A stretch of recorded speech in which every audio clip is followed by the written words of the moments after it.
In Washington, Senate Majority Leader John Thune is preparing to deploy a powerful and controversial parliamentary tool known as the nuclear option. The move is aimed at breaking a logjam of stalled nominations from the Trump administration. Later this week, Senator Thune plans to change Senate precedent to speed up the confirmation of approximately 40 lower-level executive branch nominees. This action would not apply to judicial appointments or cabinet secretaries, but it would allow the Senate to approve the stalled nominees in a single group with a simple majority vote rather than the 60-vote threshold typically required to overcome a filibuster. The process is complex, involving a series of procedural votes designed to culminate in a challenge to the presiding officer's ruling. If a simple majority of senators vote to overturn that ruling, a new precedent will be set. This strategy follows in the footsteps of former Majority Leaders Harry Reid and Mitch McConnell, who used similar tactics in 2013 and 2017 to alter confirmation rules for executive and judicial nominees, including for the Supreme Court.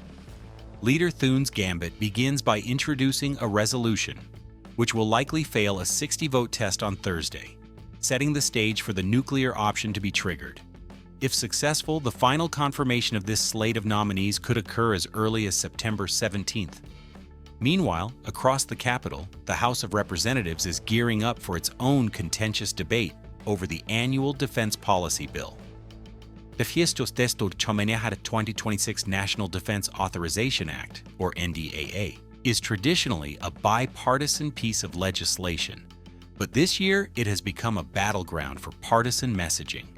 Democrats have filed hundreds of amendments, many of which appear designed to challenge the Trump administration and Republican priorities. For instance, several progressive lawmakers, including Representatives Jasmine Crockett of Texas and Jill Takuda of Hawaii, have introduced amendments to strike down prohibitions on diversity, equity, and inclusion, or DEI, programs within the Pentagon. Immigration policy is another major flashpoint. Amendments have been filed to halt the construction of migrant detention facilities on military bases and to prohibit funds from being used for family separations, directly targeting Trump-era policies. Other proposals seek to limit U.S. support for Israel. Representatives Rashida Tlaib and Ilhan Omar have put forward measures that would ban arms sales to countries whose leaders have outstanding International Criminal Court arrest warrants, a clear reference to Israeli officials, and repeal Israel's emergency access to a U.S.-managed weapons stockpile.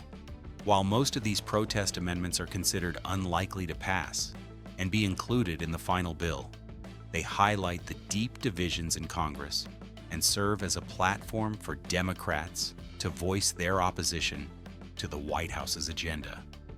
That partisan divide is also flaring up over the future of the Affordable Care Act.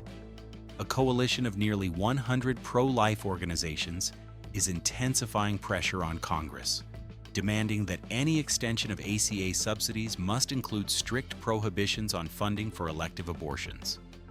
In a letter spearheaded by Susan B. Anthony Pro-Life America, the groups warn that without safeguards similar to the long-standing Hyde Amendment, federal tax dollars are being used to subsidize insurance plans that cover abortions.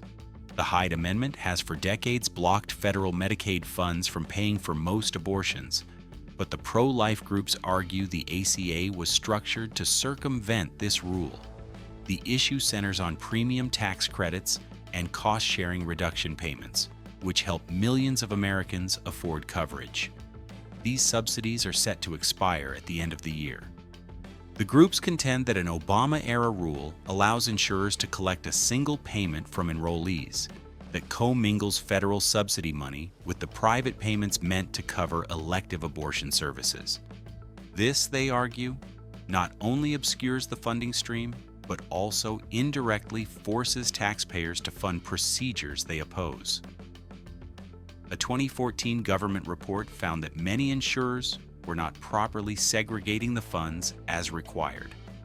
The Trump administration attempted to enforce stricter separation, but that rule was later repealed. Pro-choice advocates, however, call the effort another attempt to chip away at abortion access arguing that care is already extremely limited under the ACA. The political rhetoric is also escalating outside of Washington, following a tragic and violent incident in North Carolina. President Donald Trump has seized on the fatal stabbing of a Ukrainian refugee on a Charlotte light rail train to attack Democrats on the issue of crime. The victim, 23-year-old Irina Zarutska, was killed last month in what police describe as a random attack. Surveillance footage of the brutal assault was recently released, sparking widespread outrage. The suspect, 34-year-old DeCarlos Brown, is a career criminal with a lengthy arrest record who had been released multiple times, including on cashless bail. In a series of social media posts, President Trump declared that blood is on the hands of the Democrats, directly blaming their policies for the tragedy. He specifically targeted former North Carolina Governor Roy Cooper, a Democrat now running for the U.S. Senate, and endorsed his Republican opponent, Michael Whatley. The National Republican Senatorial Committee and Whatley have echoed the president's message, arguing that Cooper's soft-on-crime policies allowed a violent criminal to remain on the streets. North Carolina's current Democratic governor, Josh Stein, responded to the criticism by calling the murder a senseless act of violence and urging the legislature to pass his budget proposal to hire more police officers. The incident has quickly become a central issue in the state's high-stakes Senate race. Amidst this charged political atmosphere, a prominent voice from the nation's highest court is pushing back against the narrative of a purely partisan government. Supreme Court Justice Amy Coney Barrett, in a recent interview to promote her new book, Listening to the Law, addressed public perceptions of the court's independence. She emphasized that justices are not aligned with political parties, stating, "We don't wear red and blue, we all wear black because judges are nonpartisan." Justice Barrett argued there is a significant disconnect between the court's internal deliberations and how its work is portrayed externally. She specifically addressed criticism that the court is shielding former President Trump, explaining that cases concerning presidential power are decided for the institution of the presidency, not for any single individual, with implications that will last for many administrations to come. Justice Barrett also sought to clarify what she described as a widespread misunderstanding of the 2022 Dobbs decision, which overturned Roe v. Wade. She noted that the ruling did not outlaw abortion nationwide, but instead returned the authority to regulate it to the political process and the states. While acknowledging the growing threats and violence directed at judges, she maintained that the court's duty is to follow the law where it leads, regardless of public opinion, saying that integrity must come before popularity.